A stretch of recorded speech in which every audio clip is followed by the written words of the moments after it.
Good morning. Today I just wanted to share about this week's blog, which is on the topic of self-compassion.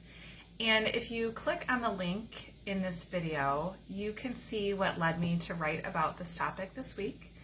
Not only am I feeling that I need to hear this message myself, but also just clients and loved ones that are really feeling guilt and pressure during this time in regards to emotions or actions, things they're doing or not doing.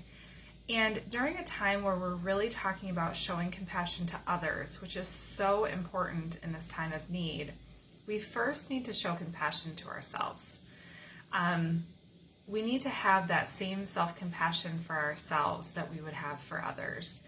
And this may feel selfish at first if this is not a practice that you're used to, but really, in order to be our best selves for others, we need to be our best self first, and that can start with self-compassion. So for me, I know compassion is a word that I've known for years and decades. Self-compassion, not so much. Something I've become more familiar with in the last few years. And so I really feel like now more than ever, this is the time that we need to embrace self-compassion.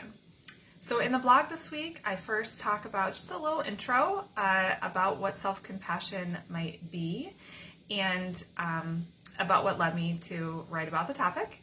And then I do a lot of writing about our inner critic and what that is and what that might sound like for you.